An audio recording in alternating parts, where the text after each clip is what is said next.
ये हम सभी के लिए खुशी की बात है कि आज़ादी के अमृत महोत्सव के दौरान देश के खादी और ग्रामीण उद्योग का टर्नओवर 1 लाख करोड़ रुपये से अधिक का हो चुका है। मेरी सरकार के प्रयासों से खादी के बिक्री में 4 गुना बढ़ी है। माननीय सदस्यगण, मेरी सरकार ने इनोवेशन और एंटरप्रेन्योरशिप पर निरंतर अभूतपूर्व बल दिया है। इससे दुनिया की सबसे युवा आबादी वाले हमारे देश की ताकत का सदुपयोग हो रहा है। आज हमारे युवा अपने इनोवेशन की ताकत दुनिया को दिखा रहे हैं। 2015 से भारत ग्लोबल इनोवेशन इंडेक्स में 81 स्थान पर था। अब हम 40वें स्थान पर पहुंच गए।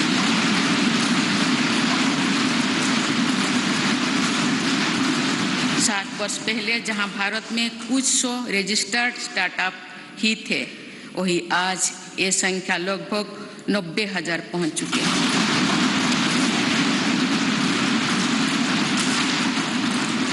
आज के युग में हमारी सेनाओं का भी युवा शक्ति में समृद्ध होना, युद्ध शक्ति में निपुण होना, टेक्नोलॉजी की पावर से लैस रहना बहुत अहम है।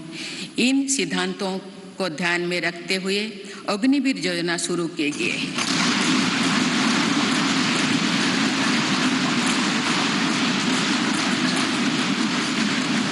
इससे देश की युवा शक्ति को सेनाओं के माध्यम से राष्ट्र की सेवा का अधिकतम अवसर मिलेगा। मेरी सरकार देश के युवाओं की शक्ति को खेलों के जरिए भी देश के सम्मान से जोड़ रही है। हमारी खिलाड़ियों ने कॉमनवेल्थ गेम्स से लेकर ओलंपिक और पैरा गेम्स से अभूतपूर्व प्रदर्शन कर ये साबित किया है कि उनकी प्रतिभा किसी से भी कम नहीं।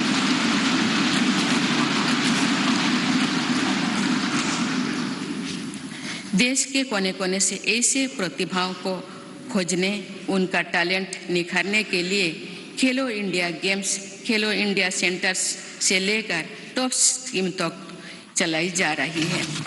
हमारी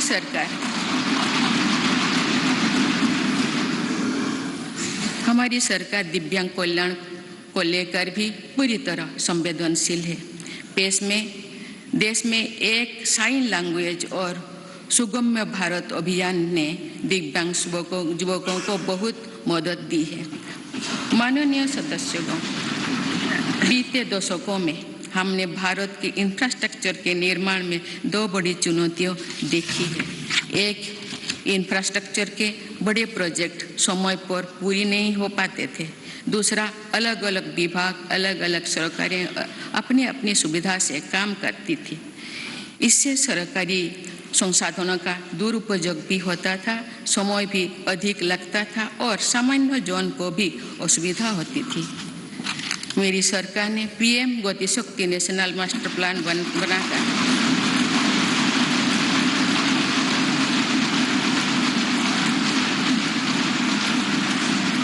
इन चुनौतियों से निपटने के लिए ठोस कदम उठाए हैं। पीएम गति शक्ति नेशनल मास्टर प्लान को लेकर राज्यों और यूनियन टेरिटरीज ने भी उत्साह दिखाए हैं। इससे देश में मल्टी मॉडल कनेक्टिविटी का भी विस्तार होगा। मेरी सरकार भारत को विश्व का सबसे कॉम्पिटिटिव लॉजिस्टिक हब बनाने के लिए प्रयासरत है। इसके लिए पिछले वर्ष देश में नेशनल लॉजिस्टिक पॉलिसी लागू की गई है। इस पॉलिसी के लागू होने से लॉजिस्टिक कॉस्ट में काफ़ी कमी आई। मेरी सरकार देश के विकास के लिए जिस स्पीड और स्केल पर काम कर रही है वो अभूतपूर्व है, अतुलनीय है। मेरी सरकार ने आने के बाद भारत के गरीबी के लिए औसतन हर रोज आवास योजना के 11,000 घर बने। इसी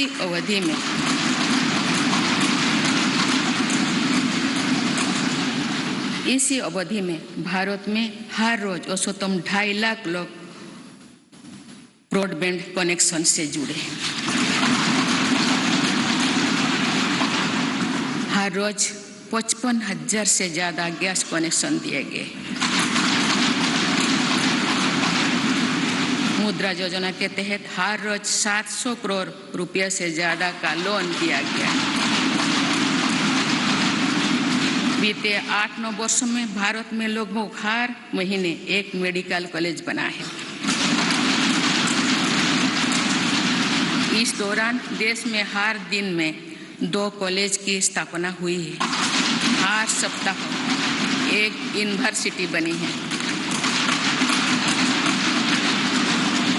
सिर्फ 2 साल के भीतर भारत ने 220 करोड़ से ज़्यादा वैक्सीन की डोज भी दी है।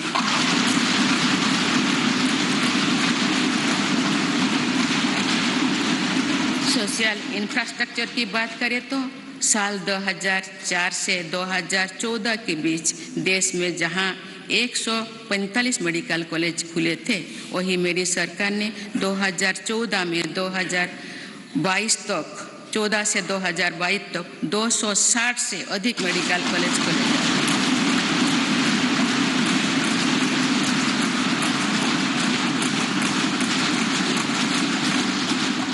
मेडिकल की पढ़ाई कर रहे छात्रों के लिए ग्रेजुएट और पोस्ट ग्रेजुएट छात्रों की संख्या अब पहले के मुकाबले देश में दुगुनी हो चुकी है।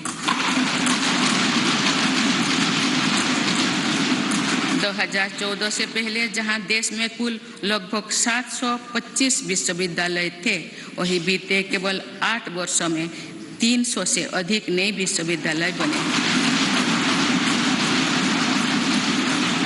इसी दौरान देश में 5000 से अधिक कॉलेज भी खोले गए हैं। इसी प्रकार फिजिकल इंफ्रास्ट्रक्चर में तो देश में कई नए रिकॉर्ड बने हैं। प्रधानमंत्री ग्राम सड़क योजना में 2013-14 तक देश में करीब 3,81,000 किलोमीटर सड़कें बनी थी, जबकि 2021-22 तक ग्रामीण सड़कों का ये नेटवर्क 7 लाख किलोमीटर से भी ज़्यादा हो गया।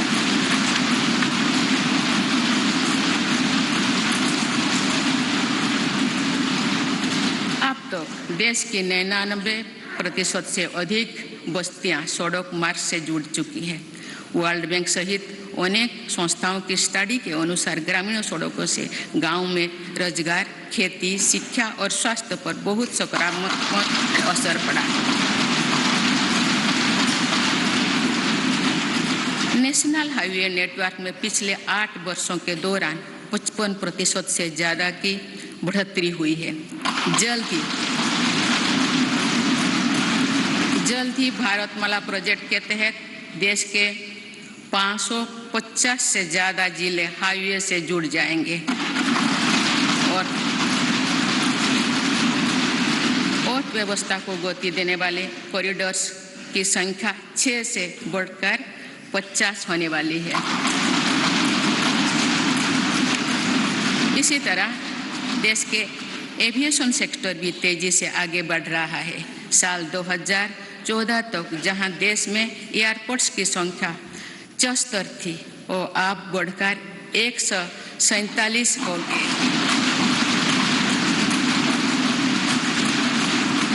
आज भारत दुनिया का तीसरा बड़ा एविएशन मार्केट बन चुका है। इसमें उड़ान योजना की भी बहुत बड़ी भूमिका है। भारतीय रेलवे अपने आधुनिक अवतार में सामने आ रही है और देश के रेलवे मैप में अनेक दुर्गम क्षेत्रों भी जुड़ रहा है। वंदे भारत एक्सप्रेस के रूप में एक आधुनिक और सेमी हाई स्पीड ट्रेन भारतीय रेल का हिस्सा बन चुका है।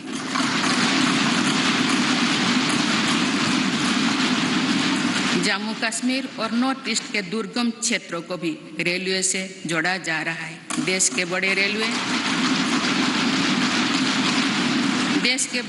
स्टेशनों को आधुनिक बनाया जा रहा है।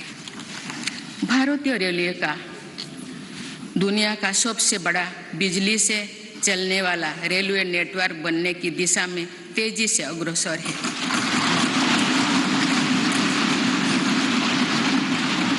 भारतीय रेल को सुरक्षित बनाने के लिए स्वदेशी टेक्निक कोबोज का भी हम तेजी से विस्तार कर रहे हैं। माननीय माननीय सदस्यगण, भारत ने उस सोच को भी बदला है जो प्रगति और प्रकृति को परस्पर विरोधी मानती थी। मेरी सरकार ग्रीन ग्रोथ पर ध्यान दे रही है और पूरे विश्व को मिशन लाइफ से जोड़ने पर बल दे रही है। हमारी सरकार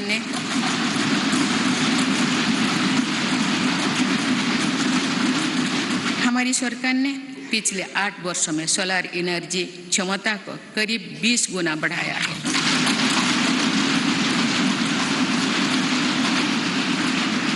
आज भारत रिन्यूएबल एनर्जी की क्षमता में विश्व में 4थे स्थान पर है। देश के बिजली उत्पादन की 40% क्षमता नॉन फॉसिल फ्यूल्स में पैदा करने का लक्ष्य देश में 9 वर्षों पहले ही हासिल कर लिया है। ये सफलता वर्ष 2070 तक नेट जीरो के हमारे संकल्प को सशक्त करने वाली है। देश में पेट्रोल में 20% इथेनॉल ब्लेंडिंग के लक्ष्य पर भी तेजी से काम चल रही है। सरकार ने हाल में मिशन हाइड्रोजन को भी स्वीकृति दी है। ये ग्रीन एनर्जी के क्षेत्र में भारत में लाखों करोड़ रुपए की निवेश को आकर्षित करने वाले हैं। इससे फलस्वरूप ग्रीन एनर्जी को लेकर भी एनर्जी सिक्योरिटी के लिए भी विदेशों में हमारी निर्भरता कम होगी। देश के शहरों में प्रदूषण कम करना भी हमारी बहुत बड़ी प्राथमिकता है। इसीलिए इलेक्ट्रिक मोबिलिटी के लिए बहुत बड़े स्तर पर काम चल रहा है। फेम योजना के तहत राजधानी दिल्ली सहित देश के अनेक शहरों में केंद्र सरकार द्वारा 7,000 से अधिक इलेक्ट्रिक बसें पब्लिक ट्रांसपोर्ट में जोड़ी जा रही है।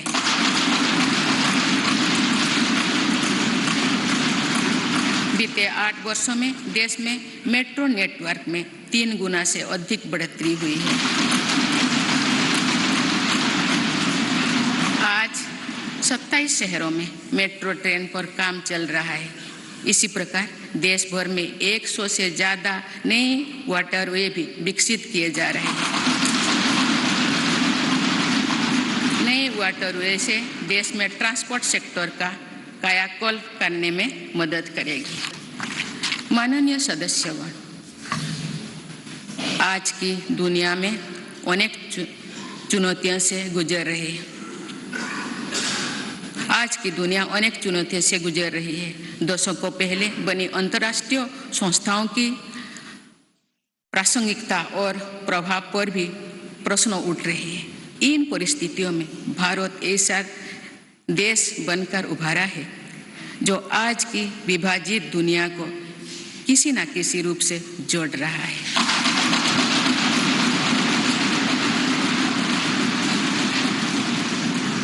आज भारत उन देशों में से एक है जो ग्लोबल सप्लाई चेन पर विश्वास को फिर से सशक्त कर रहे हैं। इसलिए आज दुनिया भारत की तरफ उम्मीद की नज़र से देखते हैं।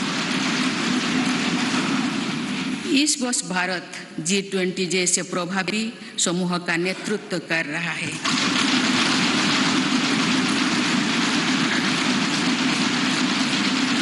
One earth, one family, one future के मंत्र के साथ भारत की पूरी कोशिश है कि G20 के सदस्य देशों के साथ मिलकर मौजूदा वैश्विक चुनौतियों का सामूहिक समाधान तलाशा जाए। मेरी सरकार इसको सिर्फ एक डिप्लोमेटिक प्रोग्राम तक सीमित नहीं रखना चाहती, बल्कि ये पूरे देश के प्रयास से भारत के सामर्थ्य और संस्कृति को शोकेस करने का अवसर है।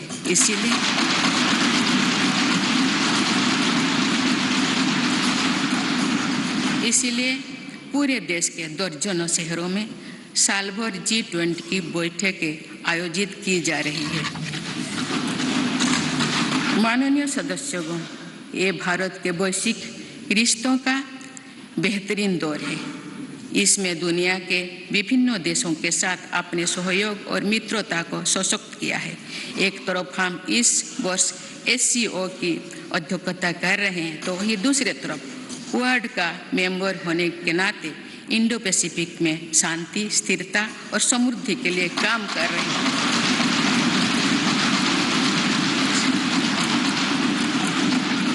हमने अपने राष्ट्रीय हितों का सर्वोपरि रखते हुए अपने भूमिका का विस्तार किया है।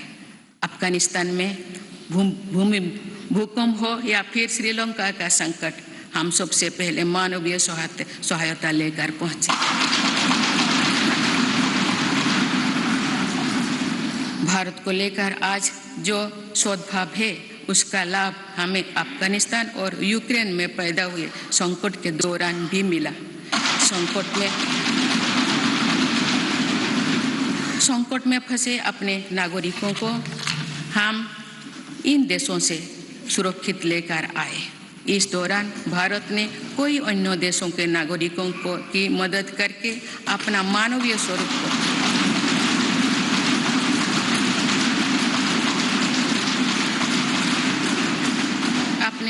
स्वरूप को फिर दुनिया के सामने प्रस्तुत किया। माननीय सदस्यगण, भारत ने आतंकवाद को लेकर जो कड़ा रुख अपनाया है, उसको भी आज दुनिया समझ रहा है।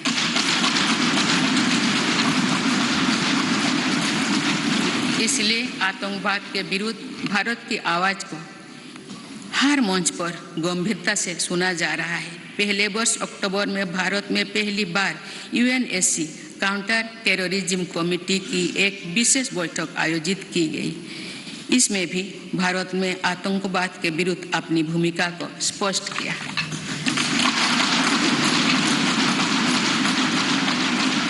साइबर सिक्योरिटी से जुड़ी चिंताओं को भी मेरी सरकार गंभीरता से पूरे विश्व के सामने रख रही है। मेरी सरकार का साफ मानना है कि स्थायी शांति तभी संभव है जब हम राजनीतिक और रणनीतिक रूप से सशक्त होंगे। इसलिए अपनी सैन्य शक्ति के आधुनिकीकरण पर हम निरंतर बल दे रहे हैं।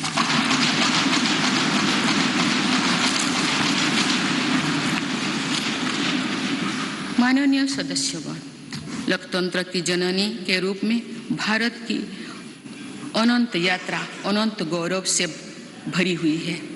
हमने लोकतंत्र को एक मानवीय संस्कार के रूप में विकसित किया है, समृद्ध किया है।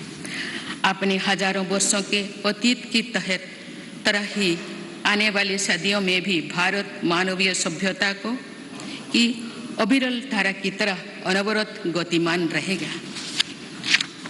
भारत का लोकतंत्र समृद्ध था, सशक्त था और आगे भी सशक्त होता रहेगा। भारत की जीवटता अमर थी, आगे भी अमर रहेगी। भारत का ज्ञान, विज्ञान और अध्यात्म सदियों से विश्व का मार्गदर्शन करता रहा है और आने वाली सदियों में भी विश्व की इसी तरह राह दिखाएगा।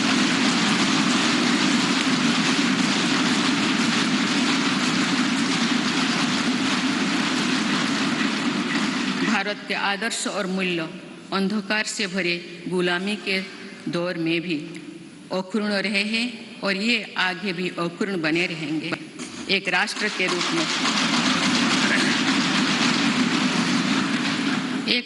रूप में भारत की पहचान अतीत में भी अमर थी और भविष्य में भी अमर रहेगी।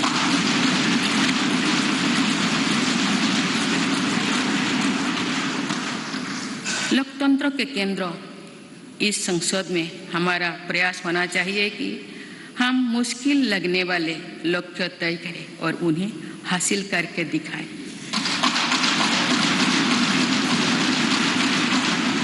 जो कल होना है उसे आज पूरा करने की कोशिश करें, जिसे दूसरे कोई आने वाले दिनों में करने के बारे में